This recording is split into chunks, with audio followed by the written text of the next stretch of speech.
नमस्कार दर्शकों, मैं हूं नाविका कुमार और आप जुड़ रहे हैं मेरे साथ सवाल पब्लिक का शो पर। देश की राजनीति में सवाल पूछना लोकतंत्र की आत्मा है। प्रधानमंत्री नरेंद्र मोदी से असहमति जरूर हो सकती है, नीतियों पर बहस हो सकती है, लेकिन आज सवाल है कि विरोधियों को नरेंद्र मोदी से इतनी नफरत हो गई है कि पहले कब्र खोदने की बात और अब पीएमओ से भगाने की धमकी दी जा रही है। कोई पार्टी या कोई नेता एक दूसरे को लोकतंत्र में हरा दे या उसकी बात करे तो ये समझ में आता है कि भाई लोकतंत्र में हराने की बात तो चलनी चाहिए, क्योंकि सत्ता में आने के लिए हर किसी का जीतना जरूरी है। लेकिन कब्र खोद देंगे, भगा देंगे, लाठी पड़ेगी, ये सब क्या है, समझ से परे है। कभी नरेंद्र मोदी की स्वर्गीय मां को अपशब्द, लगातार पर्सनल अटैक, फिर लोकसभा में बोलने से रोकने के लिए सुनियोजित प्लानिंग, लेकिन खुद मोदी कहते हैं कि इतने के बावजूद एक अकेला सब पर भारी। मैं आज ये सवाल पूछना चाहती हूं कि क्या मोदी को चुनावी लड़ाई में नहीं हरा पाने से इतनी नफरत हो रही है? अगर मोदी से इतनी नफरत है तो क्या इसका मतलब ये है कि देश में चुनी हुई व्यवस्था को नकार दिया जाए? क्या मोदी विरोधी ये मान चुके हैं कि चुनाव जीतने का रास्ता उनके लिए जनता के बीच से नहीं बल्कि संस्थाओं को बदनाम करके, प्रधानमंत्री पर पर्सनल अटैक करके और अराजकता के बीच से ही निकलेगा? क्या मोहब्बत की दुकान वाली बात करने वालों की राजनीति अब सिर्फ नफरत से संचालित हो रही है?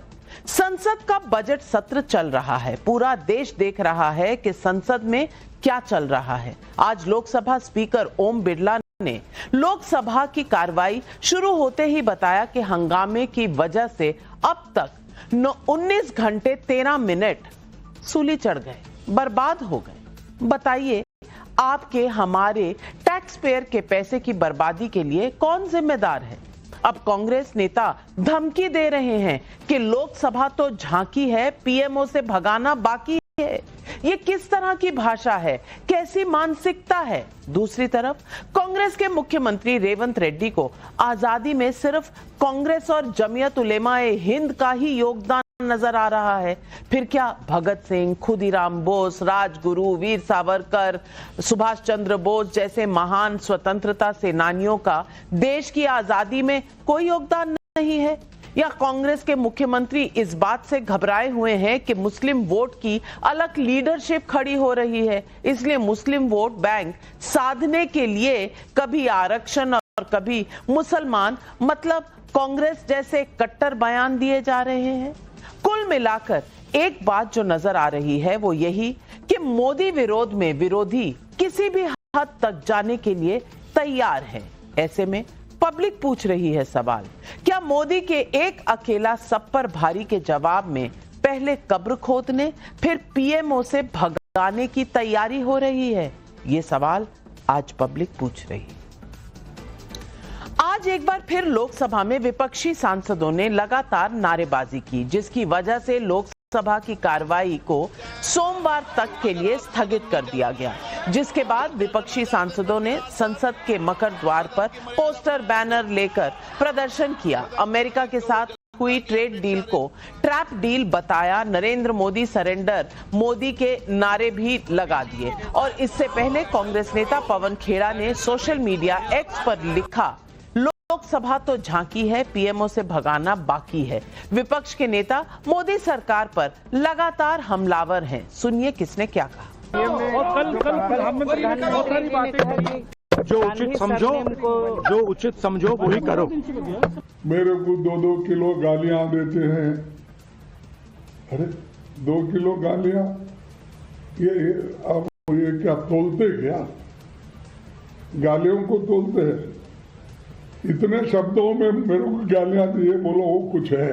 2-2 किलो, 1-1 कुंटल। हमें मालूम है आप चीन से डरते हैं, हमें मालूम है आप एप्स्टीन से डरते हैं, हमें मालूम है आप अमेरिका से डरते हैं, हमें मालूम है आप किसान से डरते हैं, आप नौजवान से डरते हैं, आप किताब से डरते हैं, नरवणे साहब की किताब से डरते हैं, संविधान की किताब से डरते हैं।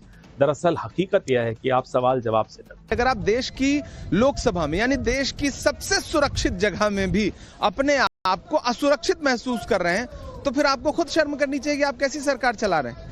आप महिला सांसद आप पर सूत्र बता रहे हैं कि हमला कर देंगी और उसके बाद कल आप राज्यसभा में खड़े हुए और जब पूरा विपक्ष मौजूद नहीं था तो खाली कुर्सियों को आप ये भाषण पिलाते रहे कि जो है कांग्रेस कांग्रेस कांग्रेस। कोई धोखा नहीं, ये नौटंकी है। ये देश में कोई मोदी जी को हाथ नहीं लगाएगा। मोदी जी यानी इंदिरा गांधी जी नहीं है या राजीव गांधी नहीं है, मनमोहन सिंह नहीं है, नरसिंह राव जी नहीं है या पंडित नेहरू नहीं है। उनको कौन हाथ लगाएगा? लोग उनके तरफ देखते तक नहीं। प्रधानमंत्री को प्रधानमंत्री के कार्यालय से भगाने की बात कैसी भाषा है? क्या ये संवैधानिक मर्यादा की तौहीन नहीं है? हालांकि ये कोई पहला मामला नहीं है जब नरेंद्र मोदी पर ऐसे पर्सनल अटैक हुए हों। नरेंद्र सरेंडर, मोदी तेरी कब्र खुदेगी, डरपोक पीएम, नाली का कीड़ा, चौकीदार चोर, मां की गाली, सांप बिच्छू, पता नहीं क्या क्या कहा गया है। ये लिस्ट दिन प्रतिदिन बढ़ती जा रही है। कल राज्यसभा में प्रधानमंत्री ने मोदी तेरी कब्र खुदेगी जैसे स्लोगन का खुद ही जिक्र किया और ये भी बता दिया कि मोहब्बत की दुकान की हकीकत कब्र खोदने की मंशा है। फिर उन्होंने ये भी कहा कि एक अकेला सब पर भारी। सुनिए प्रधानमंत्री मोदी को। ऐसे देश के कोटि कोटि जनों के आशीर्वाद जिस इंसान पर हो, कोटि कोटि माताओं बहनों का जिस पर रक्षा कवच हो, नारे कितने ही लगा लो, कब्र तुम नहीं खोद पाओगे। उनको पता था, पहले प्रयोग कर चुके थे। पिछले 10 साल में मुझे 5-6 बार इस प्रकार से बोलने से रोका गया कि उनको मालूम था एक बार शुरू होता हूं तो रुकता नहीं। और मैंने कहा था एक बार एक अकेला, तो अब अनुभव से सीख गए हैं कि इसमें कोई दाल गलने वाली नहीं है। एक तरफ कांग्रेस और विरोधी पार्टियां प्रधानमंत्री मोदी पर हमलावर हैं तो दूसरी तरफ कांग्रेस के तेलंगाना के मुख्यमंत्री रेवंत रेड्डी आजादी के संग्राम में भी खास मजहब और पार्टी खोज रहे हैं। सुनिए रेवंत रेड्डी ने क्या कहा और उन्हें बीजेपी आरएसएस से क्या जवाब मिला। इस देश आजादी के लिए जो इंडियन नेशनल कांग्रेस 100 साल के ऊपर जो मेहनत किए, आज भी कोने कोने पे इस देश में गरीब जहाँ जहाँ है वहाँ वहाँ इंडियन नेशनल कांग्रेस झंडा लहराते रहता है। कांग्रेस के साथ साथ और किसी को हम इस तारीख में तारीफ करना अगर मौका मिले तो जमात उलेमा को हम तारीफ करना जरूरी है। देश के स्वतंत्रता संग्राम को मजहब में बांटना, पार्टियों में बांटना, जातियों में बांटना, यह देश की एकता और अखंडता को धक्का पहुंचाना है। ये शब्दावली सिर्फ वोट बैंक की शब्दावली है, लेकिन मेरे हिसाब से किसी एक समुदाय को या तो टारगेट करना या उनके बारे में बात करना एक राजनीति का प्रतीक है, सत्यता का प्रतीक नहीं है। ऐसे में पब्लिक पूछ रही है सवाल नंबर 1, लोकसभा तो झांकी है, पीएमओ से भगाना बाकी है। मोदी विरोधियों की ये कैसी मानसिकता है? सवाल नंबर 2, मोदी तेरी कब्र खुदेगी के बाद पीएमओ से भगाने की बात क्या मोदी को ना हरा पाने की खींच है? सवाल नंबर 3, क्या मोहब्बत की दुकान की राजनीति अब सिर्फ नफरत से संचालित हो रही है? और सवाल नंबर 4, क्या वोट बैंक को खुश करने के लिए आजादी के संग्राम में भी पार्टी और मजहब को खोजा जा रहा है? ये सवाल आज पब्लिक पूछ रही है और पब्लिक के सवालों के जवाब देने के लिए आज हमारे साथ जुड़ रहे हैं मेरी दाहिनी तरफ चारू प्रज्ञा जी, राष्ट्रीय प्रवक्ता हैं बीजेपी की, उनके साथ वरिष्ठ पत्रकार हर्षवर्धन त्रिपाठी जी हैं, मलूक नागर जी नेशनल जनरल सेक्रेटरी हैं आरएलडी के। आपका स्वागत है हमारे स्टूडियो में। मेरी बाईं तरफ विवेक साइलस जी हैं, राष्ट्रीय प्रवक्ता हैं समाजवादी पार्टी के, उनके साथ निवान शर्मा जी हैं, राष्ट्रीय प्रवक्ता आम आदमी पार्टी के। लेकिन मेरा पहला सवाल कांग्रेस के नेता अश्विनी मिश्रा जी को जाता है जी। अश्विनी मिश्रा जी, हराइए ना, भगाइए ना, ये रोज रोज धमकी क्यों देते हैं कि अरे पीएमओ से भगा देंगे, कब्र खोद देंगे? आप चुनाव जीतिए, देश इंतजार कर रहा है कि आप चुनाव जीतेंगे तो आप सत्ता में बैठेंगे। अभी तो फिलहाल मोदी जी जीत रहे हैं, इसीलिए प्रधानमंत्री कार्यालय में बैठ रहे हैं ना, तो आप भगाएंगे कैसे उनको? सबसे पहला जो संविधान में, अगर आप इतनी अपनी विश्वास रखते हैं तो संविधान तो ऐसे ही चलता है, तो संविधान के सेवियर का अब संविधान से विश्वास उठ गया है। और दूसरी बात, अरे भैया सुभाष चंद्र बोस को याद कर लो, बाकी भगत सिंह को याद कर लो, सिर्फ जमाते इस्लामी हिंद आपको नजर आता है, कांग्रेस नजर आती है, बाकियों का कोई रोल नहीं है, सिर्फ आप ही हीरो है। Navika ji, good evening to your viewers, fellow panelist. एक अकेला सब पे भारी, बिल्कुल बात तो सच है। एक अकेले की नीतियां ऐसी हैं कि 150 करोड़ देशवासियों पर भारी पड़ रही हैं और 150 करोड़ देशवासी उन नीतियों के कारण स्ट्रगल कर रहे हैं, परेशान हैं, भूखमरी में गुजर रहे हैं। रही बात मोदी जी की, तो मुझे लगता है एक स्पाइनलेस गवर्नमेंट, एक रीढ़ विहीन सरकार के सबसे कायर प्रधानमंत्री हैं जो हर चीज से डरते हैं। इनकी कायरता का आलम यह है कि एक एक चीज से डरते हैं। हमारे पवन खेड़ा जी की आपने बाइट सुना, उसमें उन्होंने बोला भी कि चाइना से डरते हैं, एप्स्टीन से डरते हैं, अमेरिका से डरते हैं, सारे नाम गिनाए।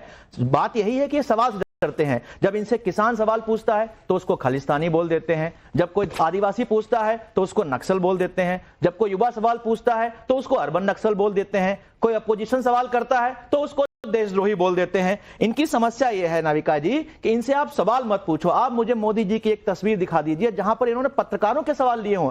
आपसे भी डरते हैं ये, आपके भी सवाल नहीं लेने को तैयार हैं ये। यहां तक इनके डर का आलम यह है। रही बात पार्लियामेंट में बैठ करके Bharatiya Janata party which stands for भ्रष्टाचार, जुमला एंड प्रोपोगंडा, सिर्फ जुमलेबाजी करते हैं। आप देखें इन्होंने कैसी कल मीठी मीठी बातें की कि हमने इकोनॉमी कहां से ले आ दी, कितना बड़ा मार्केट है इंडिया का। मार्केट है Navika ji 10% Indian equal to 15 crore population, मतलब यह है कि 15 करोड़ का मार्केट है। लेकिन जो 90% इंडियन, बाकी इंडियन है, वो अभी भी घाना से बदतर जिंदगी जी रहे हैं, क्योंकि 10% इंडियन के पास देश की 58% वेल्थ है। अगर आप छोटे मोटे राज्य निकाल दें, जो बड़े राज्य हैं उनकी बात करें, तो पर कैपिटा इनकम में जो टॉप 4 स्टेट्स हैं वो है केरला, तमिलनाडु, तेलंगाना, कर्नाटका। जो बॉटम 4 में है वो है मध्य प्रदेश, उत्तर प्रदेश, झारखंड और तो भैया अगर घाना की हालत में हम जी रहे हैं तो भैया आपका भी तो कोई योगदान हुआ होगा। 50 साल तो आपकी सरकारें रही हैं, आपने कुछ नहीं किया।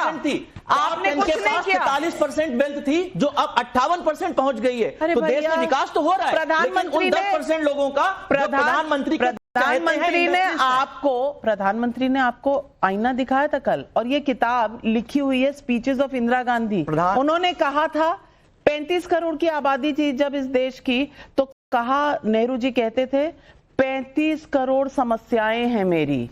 फिर 57 करोड़ आबादी हुई तो इंदिरा गांधी जी ने कहा मेरी 57 करोड़ समस्याएं हैं। इस देश के लोग आपको हमेशा समस्या नजर आए। एक मिनट, आप कह रहे हैं मोदी जी होते हैं, एडजेक्टिव होते हैं। मेरे 35 करोड़ समस्याएं नहीं, 35 करोड़ लोगों की समस्याएं। कीवर्ड मिस कर गए, जो शायद थोड़ा पढ़े लिखे लोगों को आता है, जिनकी डिग्री का पता नहीं, उनसे हम ग्रामर की बात तो नहीं कर सकते। मुझे उस किताब की कॉपी का जरा फोटो कॉपी भेज देना, मैं इनको गिफ्ट करना चाहती हूँ।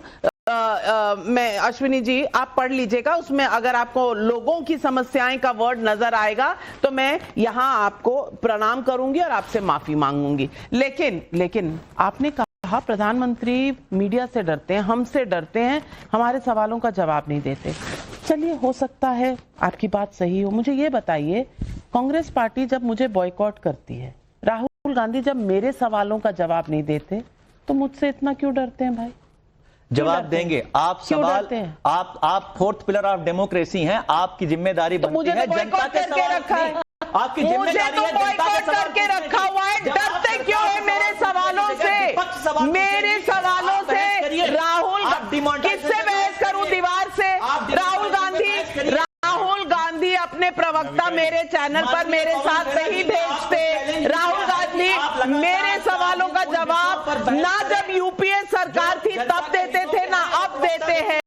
मैं पूछना चाहती हूँ किससे डरते हैं? चारू प्रज्ञा जी, ये कहना बड़ा आसान होता है कि डरते हैं, जवाब नहीं देते। जवाब ये खुद भी नहीं देना चाहते, हमारे सामने ये खुद नहीं आते। हम इन्हें क्या बॉयकॉट करेंगे, हमें बॉयकॉट कर देते हैं और कहते हैं हम फोर्थ पिलर ऑफ डेमोक्रेसी है। अरे भाई, आपको डेमोक्रेसी चाहिए कहां? फोर्थ पिलर को आप देख कहां रहे हैं? लेकिन सवाल चारू प्रज्ञा ये है कि क्या कोई किसी को पीएमओ से भगा सकता है? पीएमओ का जो पोजीशन है वो जनता देती है या किसी को खैरात में ऐसे ही मिल जाता है? मैं पूछना चाहती हूं, हरा नहीं सकते तो क्या इनकी जरूरत है ये कहने की कि आपको हटा देंगे वहां से? किस बेसिस पर ये कहते हैं?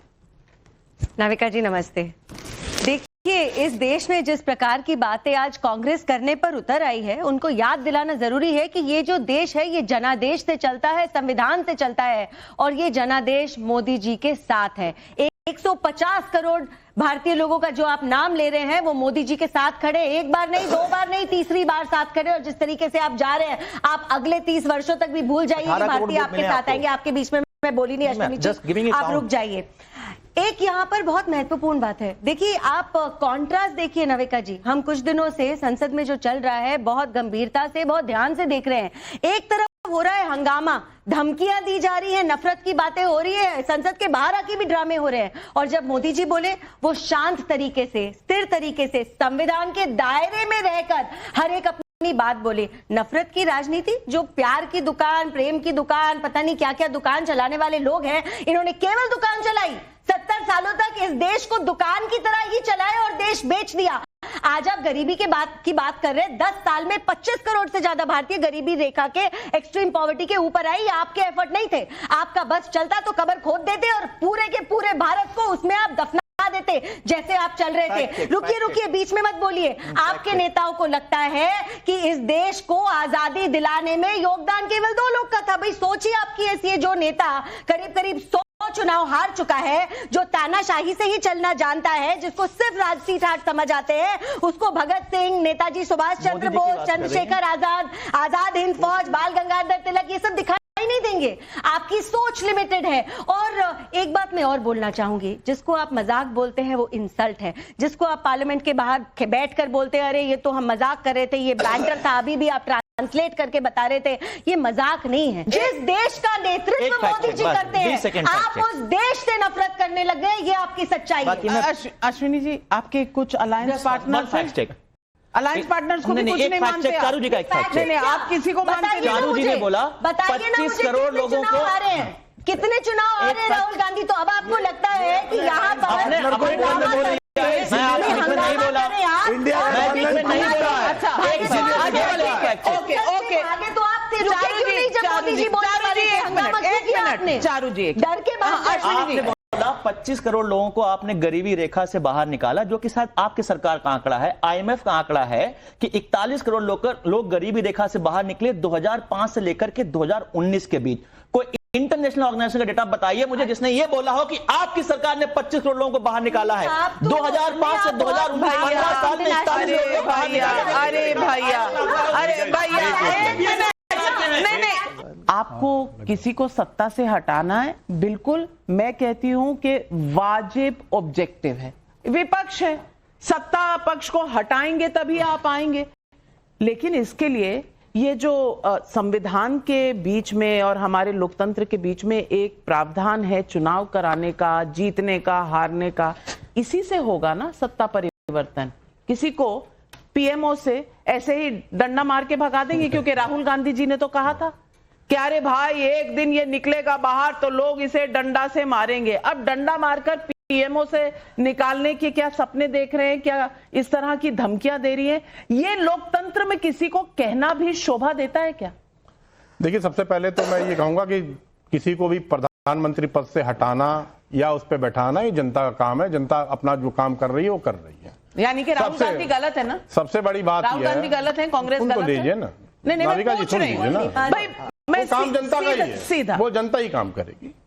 देखिए, अभी चारू जी ने एक बात कही कि भाई 100 चुनाव विपक्ष हार चुका है, लेकिन ये तो लोकसभा में खड़े होके अमित शाह जी ने कहा था, गृह मंत्री, कि हम उतने चुनाव नहीं जीते जितने हम हार चुके हैं। तो हार और जीत देखिए जो है लगी रहती है। आज सबसे बड़ा सवाल देश का ये है कि जो ओम बिरला जी ने कहा कि प्रधानमंत्री जी के खिलाफ षड्यंत्र हो रहा था, इसलिए वो नहीं आए लोकसभा में अपने वक्तव्य, अपना भाषण देने के लिए। उसके बाद गिरिराज सिंह ने कहा कि मोदी जी की हत्या का षड्यंत्र था। इससे गंभीर बात आज देश के लिए कुछ नहीं हो सकती है। अगर आपके पास प्रमाण है तो उसको प्रमाणित करिए, जो लोग इसके पीछे हैं उनके खिलाफ एफआईआर करिए, उनको अरेस्ट करिए, क्योंकि यहां हमारे देश के प्रधानमंत्री जी की बात है, तो ये इसको हल्के में नहीं लिया जा सकता। दूसरी बात यह है कि प्रधानमंत्री जी का कल 97 मिनट का भाषण हुआ राज्यसभा में, बस वही असम, बंगाल, पंजाब, नेहरू, इंदिरा जी, राजीव जी, कांग्रेस को कोसना, इसके सिवा क्या था बता दीजिए। क्या उन्होंने बताया कि क्या देश जो है रूस से तेल खरीदेगा कि नहीं, यूएस ट्रेड डील में क्या है, उसके अंदर क्या तथ्य हैं, कहां साइन हुआ, कहां फाइल एक्सचेंज हुई, कहां फोटो ऑप्स हुआ, क्या बताया? क्या एप्स्टीन फाइल पे आज देश पूरे दुनिया में जो है इस्तीफे हो रहे हैं, चाहे स्लोवाकिया हो, ब्रिटेन हो या अमेरिका हो, लोग इस्तीफा देने के लिए तैयार हैं। क्या उस पर एक शब्द बोला? आज तो ये भी खुल गया कि हरदीप पुरी जी ने जेफरी एप्स्टीन के एक आदमी को वीजा दिलाने में मदद की थी। इस पे क्यों नहीं चर्चा हो रही है? बिल्कुल होनी चाहिए। कृषि उत्पादों पे आपने जो कपास है उस पे 0% कर दिया है। आगे सुन रहे हैं कि आप सोयाबीन पे भी और मक्के पे भी 0% करने जा रहे हैं।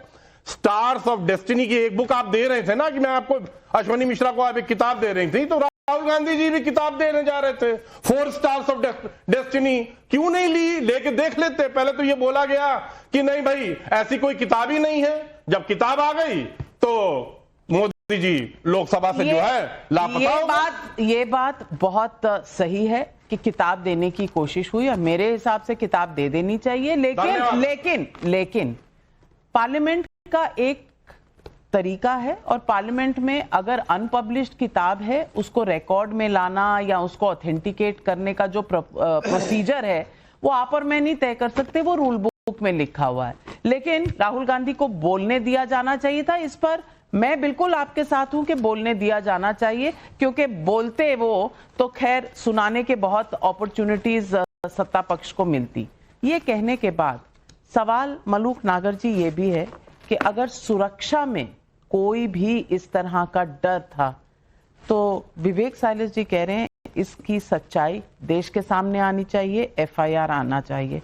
जवाब देखिए नविका जी, ये देश संविधान से चलेगा और संविधान के अनुसार संसद के सभापति को जो शक्तियां हैं उनके आधार पे जो रूल बुक बनी है उस रूल बुक के आधार पे बनेगा। जर्नली क्या होता है, लोगों को आइडिया होता नहीं है, पता होता नहीं है, और देखने वालों को भी, सुनने वालों को भी, इवन हम लोगों में से प्रवक्ताओं को भी, वहां स्पीकर के लेफ्ट पे जो लोग बैठते हैं आधा विंग उधर होता है, राइट पे जो बैठते हैं सरकार आधा उधर होता है। तो पहले तो वेल में जाना नहीं चाहिए। अगर कोई मुद्दा है भी और प्रदर्शन करना भी है तो शालीनता से जाएं वहां, और आधे से पार अगर करेंगे तो वो वहां के रूल के खिलाफ है। और अगर आगे उनके प्राइम मिनिस्टर जहां बैठते हैं उनके ऊपर तख्ती लगाएंगे, खिलाफ है। और उसको भी पार करके सीढ़ियों से चढ़ के और 6-7 मेंबर ऑफ पार्लियामेंट लेडीज अगर जाएंगे और वहां पहुंच जाए जहां पीएम आना भी नहीं है, जहां पीएम निकलने हैं, तो वो भी देख लीजिए जी हाँ, बीच में मत बोलिए, बोलने नहीं दूंगा। तुमसे बड़ा कांग्रेसी रहा हूं, इसे बंद कर, इसको बोलने दे। तो वहां ऐसी स्थिति में देखो कांग्रेस का जो यहाँ हालत कर रहे हैं यही पार्लियामेंट में करते हैं, इसीलिए इनकी हालत हुई है। इनका नेता इसीलिए कहता है देश की इकोनॉमी डेड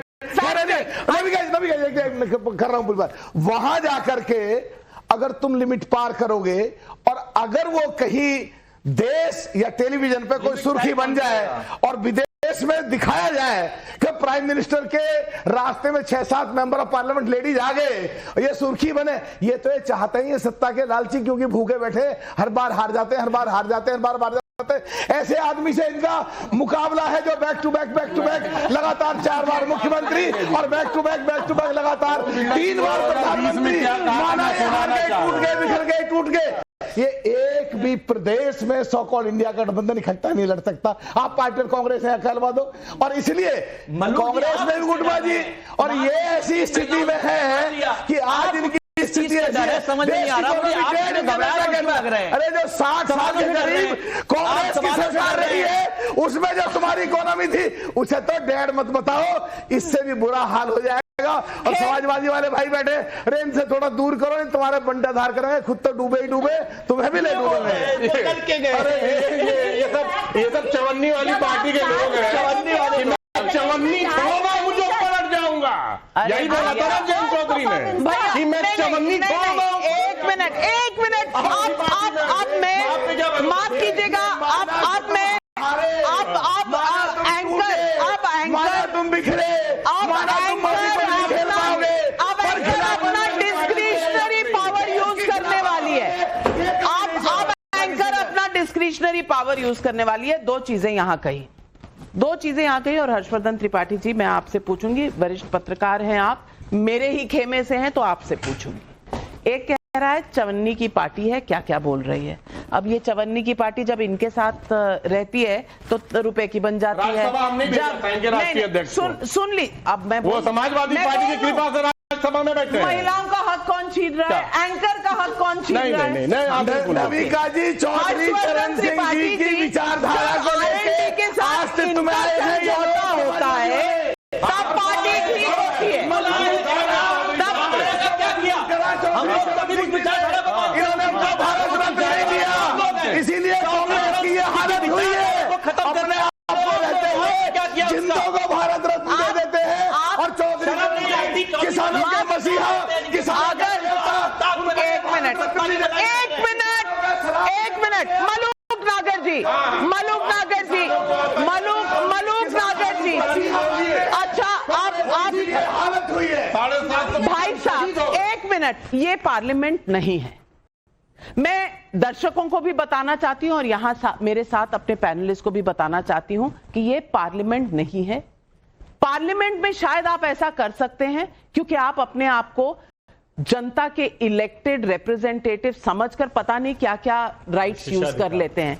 यहां पर मैं ऐसा नहीं होने दूंगी, तरीके से सलीके से बात होगी और डिबेट होगी। लेकिन हर्षवर्धन त्रिपाठी नहीं, मलूक नागर साहब, अब एक मिनट, हर्षवर्धन त्रिपाठी जी, मैं आपसे पूछना चाहती हूं, एक तरफ आरएलडी के ऊपर जो टिप्पणी की उसका जवाब देना चाहिए, और अश्विनी जी ने कहा जब हमारी सरकार थी मोदी जी वेल में जाकर ऐसा करते थे। मैं आपसे पूछना चाहती हूं, फैक्ट्स पर बताइए। Modi ji member of parliament इससे पहले कि वो प्रधानमंत्री बने कभी थे? वेल में जाने का पार्लियामेंट में उन्हें कोई अवसर मिला भी या नहीं? फैक्ट पढ़ के नहीं आते हैं, पता नहीं कौन सी यूनिवर्सिटी में जाते हैं और चले आते हैं। The first day he went to parliament, he went as prime minister. Harshvardhan Tripathi ji बता दीजिए फैक्ट क्या है? नविका जी, प्रधानमंत्री पहली बार विधानसभा मुख्यमंत्री बनकर पहुंचे, पहली बार लोकसभा प्रधानमंत्री बनकर पहुंचे। लेकिन जो सबसे बड़ी बात है कि पिछले 3-4 दिनों से कहा जा रहा है कि ऐसे ही 2004 में मनमोहन सिंह जी को घेरा गया। ये भी फैक्चुअली रॉन्ग है। कभी भी प्रधानमंत्री के चेयर के इर्द गिर्द ऐसा घेरा कभी भी आज तक के इतिहास में नहीं बना है। वेल में जाना, कागज फेंकना, झगड़ा झंझट करना, ये सब खूब होता रहा है।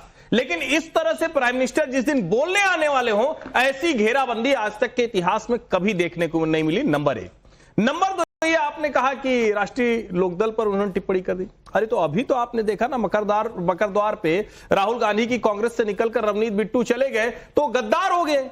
सोचिए जरा, जो व्यक्ति आपकी पार्टी में रहा हो, जिस व्यक्ति के दादा बेअंत सिंह, सरदार बेअंत सिंह, उनकी सारी शहादत आप भूल गए। तो ये तो तरीका है। तो आरएलडी को भी इन्होंने टिप्पणी कर दी, इसमें क्या कहना। और फैक्ट चेक पहले कर दूं, अभी अश्विनी जी ने कहा कि कोई भी डेटा आप जरा आईएमएफ और वर्ल्ड बैंक का ले आइए।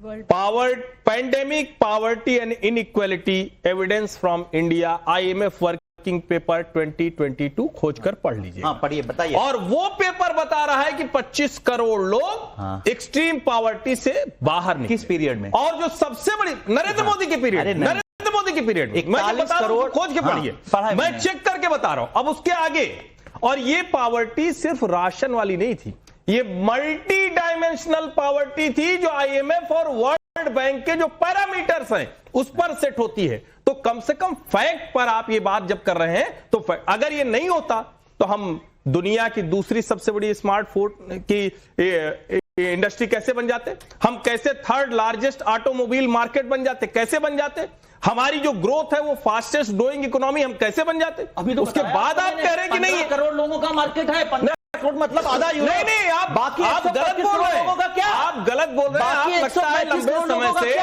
लंबे समय से आपने घर गांव जाना छोड़ दिया।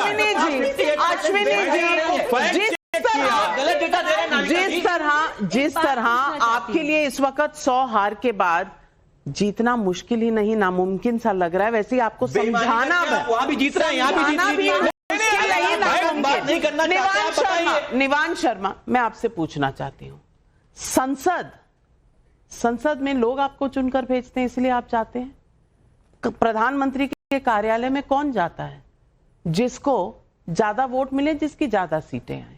यही इसी तरीके से आपकी पंजाब की सरकार बनी है ना, इसी तरीके से आपकी दिल्ली की सरकार बनी थी ना। किसी को ना पसंद हो तो जब तक जनता का विश्वास आप पे है आप वहां बैठेंगे। जब चुनाव में आप नहीं जीतेंगे तो आप नहीं जा सकते। ये पीएमओ से भगाने की जो मंशा है, इसमें संविधान क्या है और संवैधानिक क्या है, मुझे समझा। देखिए नाविका जी, आपने लास्ट में मुझे मौका दिया तो 30 सेकंड थोड़े से एक्स्ट्रा दे देना, मुझे इतना डिजर्व करता हूं। नहीं बिल्कुल, मैं तो दूंगी। और थोड़ी सी लड़ाई अपने विपक्षी दलों से कर लीजिएगा जो बोलने नहीं देते किसी को। नहीं बोलने देना चाहिए, सबसे पहले मुझे बोलने देना चाहिए। लोकतंत्र, नविका जी ये ठीक था। नविका जी, लोकतंत्र की खूबसूरती ये है कि आप जब चुनाव हो रहे हो तो आप गांव में चले जाओ। मलूक साहब यहाँ पर हैं, वो जानते हैं, यूपी में, हरियाणा में, आप गांव में चले जाओ, आप वहां पर एक पीपल के पेड़ के नीचे बैठ जाओ और जो बुजुर्ग बैठे होंगे ना, वो आपको पूरा लोकतंत्र का जो नक्शा है वो आपके सामने रख देंगे। ऐसे ही एक बुजुर्ग के साथ में मैं बैठा था और ऐसा ही टीवी चैनल कोई चल रहा था, तो ऐसे ही मोदी जी का जो है महिमा मंडन हो रहा था वहां पर। तो वो बुजुर्ग ने कहा कि बेटा इतना महिमा मंडन किसी नेता का लोकतंत्र में नहीं करना चाहिए, नहीं तो वो हवा में आ जाता है। ये बुजुर्ग ने कहा। और दूसरी बात, फिर कैसी बातें आती हैं, फिर ऐसी बातें आती हैं कि एक अकेला सब पे भारी। अरे आप एक अकेला, मैंने रिक्वेस्ट करी। नहीं मतलब मैं पूछ रहा हूं पंजाब की किस गांव में? आप बोल लेना मेरे को, एक मिनट तो बोलने दो आप। अच्छा नहीं, जगह बता दे। अकेला सब पे भारी अगर होता, जगह बता दे। एक अकेला अगर सब पे भारी होता, मैं क्वेश्चंस का समय दूंगी, पहले वो बोल लें, बीच में इंटरप्ट ना करें। एक अकेला सब पे भारी होता तो अमेरिका से हमारे युवाओं को बेड़ियों में डाल के भारत में ना लाया जाता। एक अकेला सब पे भारी होता तो पहलगाम में 200 किलोमीटर अंदर आके मासूमों की हत्या ना होती। एक अकेला सब पे भारी होता तो पठानकोट में 600 किलो आरडीएक्स से हमारे जवान ना मरते, आईएसआई से जांच ना कराई जाती। एक अकेला सब पे भारी होता तो बांग्लादेश में हिंदू ना मारे जाते। एक अकेला सब पे भारी होता तो लाल किले पे ब्लास्ट ना होता। एक अकेला सब पे भारी होता तो हमारा देश बहुत अलग होता जैसा आज है, और आपको एनडीए की जरूरत ना पड़ती, आपको टीडीपी की जरूरत ना पड़ती, आपको जेडीयू की जरूरत ना पड़ती, आपको भी कभी कांग्रेस की जरूरत ना पड़ती लोकसभा चुनाव में लड़ने के लिए। चारू बोल एक लाइन, आपको भी कभी कांग्रेस की जरूरत ना पड़ती लोकसभा चुनाव में लड़ने के लिए, अगर आप में इतनी शक्ति होती कि आप अकेले लड़ लेते। कभी हाँ कभी ना, कभी हाँ कभी ना, लेकिन सुनाना दूसरों को है। चारू मैं सिर्फ एक लाइन, निवान जी ने ही बता दिया, यही तो हम लोग भी कह रहे हैं। तो आम आदमी पार्टी के चंद्रबाबू नायडू और नीतीश कुमार की जरूरत, लोकतंत्र यही है भाई साहब।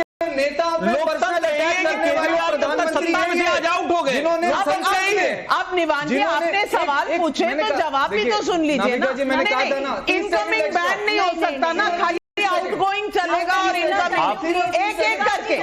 एक अच्छा इलेक्शन पेज हम तब से सुन रहे हैं, जनता ने जवाब दे दिया। एक तो इनकी पार्टी का नाम आप है, अब आप कहने टाइम इनसे लड़ना भी तो मुश्किल है। आप कहिए। देखिए, thank you so much Navika ji, I really appreciate. और एक अकेला अगर सब पे भारी होता तो आम आदमी पार्टी के नेताओं पे पर्सनल अटैक ना किए जाते पार्लियामेंट में। आपने प्रधानमंत्री जी की स्पीच सुनी, क्या बोला उन्होंने संजय सिंह जी के लिए? क्या एक प्रधानमंत्री के पद पे बैठे हुए व्यक्ति को ऐसा बोलना शोभा देता है किसी सांसद के लिए? आप चलाइए वो बाइट, आपने दुनिया भर की सारी उनकी मैं बताती हूँ, अब मैं गाली देने का लाइसेंस सिर्फ विपक्ष के पास है, आप कुछ नहीं कह सकते। अब आप कुछ नहीं जिन्होंने गाली दी है। अश्विनी जी आप बीच में मत बोलो। मैं दोनों को जवाब देना चाहती हूँ, दोनों क्या, मैं तीनों को जवाब देना चाहती हूँ। पहले आम आदमी पार्टी, भाई ये कहानी आप आज से नहीं सुना रहे, आपने लोकसभा में भी सुना दी, दिल्ली के चुनाव में भी सुना दी। तो जो आप जनता का दरबार बोलते घूमते थे, जनता ने आपको निर्णय दे दिया। अब उसके बाद ऐसे जैसे बोलते ना, finger on your lips and गई आपकी। And कांग्रेस की एक बात से मैं सहमत हूँ नाविका जी, मेजॉरिटी तो आती जाती रहती है। हमारी आपकी अरे भाई रुक जाओ, मेरे भाई रुक मेरे जाओ। भाई आपका हो गया मोनोलॉग। ये लोकतंत्र है जिसमें कभी मेजॉरिटी और कभी माइनॉरिटी गवर्नमेंट चलती है। अकेला सब पे भारी नहीं है मेरे भाई, आपकी तो मेजॉरिटी भी गई, सरकार भी गई। नहीं बता ठंड रखिए, सुन लीजिए। हाँ, सुन लीजिए। ये तो मेरी बातों से। अच्छा, आप यूपीए की सरकार में बता दीजिए भाई आपके कितने अलायंस पार्टनर्स थे, और ये जो आप जिन लोगों के आप साथ खड़े हैं उनकी असलियत आपस में तीनों की बता दीजिए। एक तरफ खड़े होने से अब आप थोड़ी देर बीच में नहीं बोलेंगे क्या? ये आपको असलियत से पिन चुभ रहा है? अच्छा ओके, पिन चुभ रहा है क्या? निवान सुन लो ना मेरी बात। आपके बेस्ट फ्रेंड्स यहाँ पर एक आवाज में चिल्लाने से क्या आप राजनीति में साथ में आ पाए क्या? अब देखो, मैं अश्विनी जी की बस एक ही बात से सहमत हूँ, राहुल गांधी जी डरते नहीं है। ये नैरेटिव इन्होंने इतना चला रखा है, ठंड से नहीं डरते भाई, स्वेटर नहीं पहनते, वो टी शर्ट में घूमते हैं, राहुल गांधी को छोड़ो, से नहीं डरते। आप ये बताओ, टीडीपी के बिना सरकार चला सकते हैं? अब आप बीच में बोल रहे हैं। अपनी असलियत जिस तरीके से वो लगातार इस दुनिया के सामने, देश के सामने जाहिर करते जा रहे हैं, मुझे अब समस्या ये नहीं है कि राहुल गांधी कांग्रेस के नेता है, मुझे समस्या ये है कि वो हमारे लीडर ऑफ ऑपोजिशन है। और जब वो देश के बाहर जाते हैं और जिस तरीके की अनाप शनाप बातें करते हैं, आपको उदाहरण देती हूँ, अमेरिका गए थे, वहां कह रहे थे कि हमारे देश में ना सिख सुरक्षित नहीं है, उनको पगड़ी पहनना है, कड़ा पहनना है, समस्या हो जाती है, कल फिर पलट गए। अब एक और बात बताती हूँ, सबसे ज्यादा बीच में नहीं, जनता के सवाल है, जनता के सवाल है, जनता से एक मिनट देखिए, आप इनकी हिपोक्रेसी देखिए। सर्जिकल स्ट्राइक्स पे सवाल किसने उठाया? इन्होंने। सेना के हमारे सैनिक पिट रहे, किसने कहा? इन्होंने। ऑपरेशन सिंदूर के बाद देश के नैरेटिव के खिलाफ पाकिस्तान के नैरेटिव को किसने उठाया? इन्होंने। और आज इनको पॉलिटिकल कन्वीनियंस के लिए जवाब देना चाहिए। सवाल रोहित कुमार रांची झारखंड से पूछ रहे हैं, मोदी तेरी कब्र खुदेगी के बाद पीएमओ से भगाने की धमकी देकर क्या विरोधी खुद की राजनीतिक कब्र खोद रहे हैं? विनय पाठक कानपुर से पूछ रहे हैं, जब भी चुनाव आते हैं उससे पहले मोदी को गाली या धमकी देकर कांग्रेस सेल्फ गोल क्यों कर लेती है? किसी को दर्द हो रहा आपके लिए, आप हैं कि समझ नहीं रहे? अरुण कश्यप बाराबंकी से पूछ रहे हैं, पीएमओ से भगाने की धमकी वाले कांग्रेस नेता के बयान से क्या समाजवादी पार्टी और आम आदमी पार्टी सहमत है? मैं तो पहले ही बोल दिया है कि पीएमओ से हटाने का काम जनता का है। निवान शर्मा, जनता हटाएगी, जनता बिल्कुल हटाएगी। लेकिन पीएमओ से भगा देंगे और ये झांकी है, जनता भगाएगी। नविका जी, जनता भगाएगी। कांग्रेस की और कोई नहीं भगा सकता। पर कांग्रेस जिस तरह से कह रही है वैसे तो नहीं भगाया जा सकता। कांग्रेस का तो पता नहीं, लेकिन जनता भगाएगी। जनता कांग्रेस के सिवा और कांग्रेस नीता सक्सेना नोएडा से पूछ रही है सवाल, रेवंत रेड्डी के लिए देश की आजादी में योगदान कांग्रेस और जमीयत का है, तो क्या कांग्रेस मानती है कि भगत सिंह, सुखदेव, राजगुरु का कोई योगदान नहीं था? ये सवाल जनता पूछ रही है। जब मैं आपको बोलता हूं मैं आपका बहुत सम्मान करता हूं, आपसे बहुत प्यार करता हूं, इसका मतलब ये नहीं कि मैं अपनी माँ का सम्मान नहीं करता, अपनी बीबी से प्यार नहीं करता, किसी और से प्यार नहीं करता। जब भी हम किसी एक व्यक्ति के बारे में बोलते हैं उसका योगदान कहीं पर, इसका मतलब ये नहीं है कि हम बाकियों के योगदान को नकार रहे हैं। हर्षवर्धन त्रिपाठी, ये एक्सप्लेनेशन आपके गले उतर रही है, आपके गले उतर रही है, पूरी राजनीति कांग्रेस, मुझे हिचकी आ रही है। वही स्थिति है, सबको खुद उनको भी वही आ रही, बोलते हुए देखिए मुश्किल में थे। पूरी राजनीति कांग्रेस की इसी में पड़ गई कि नेहरू गांधी परिवार के अलावा कुछ नहीं किया, हमने स्वतंत्रता के अलावा और कोई देश के हर हिस्से के स्वतंत्रता सेनानियों को रोज अपमानित करती है कांग्रेस पार्टी, वही रेवंत रेड्डी कर रहे हैं, उसमें कोई नया काम नहीं कर रहे हैं। बिल्कुल, और हमने एक सर्वे किया, एक अकेला सब पर भारी, क्या मोदी को ना हरा पाने की खींच में विरोधी पीएमओ से भगाने की धमकी दे रहे हैं? 21,000 लोगों ने इसका जवाब दिया। हाँ कहने वाले 84% लोग, नहीं कहने वाले 11%, कह नहीं सकते 5%। 84% लोग मानते हैं अरे भैया भगाएगी तो जनता ही, फिलहाल किसको भगा रही है वो आप सब देख रहे हैं। लोकतंत्र इसी का नाम है, और वो कहा जाता है ना, हमको मालूम तो है हकीकत जन्नत की, लेकिन दिल को बहलाने के लिए गालिब ये भी ख्याल अच्छा है कि मोदी जी डर गए, भाग गए। अब विरोधी कब तक ये ख्याल लेकर घूमते रहेंगे पता नहीं। देश में जो भी होगा, सत्ता में कौन आएगा तय करेगी तो पब्लिक, क्योंकि ये सवाल पब्लिक का है।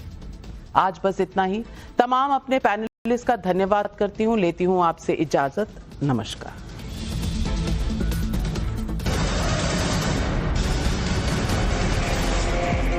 इस वक्त की बड़ी खबर है, भारत ने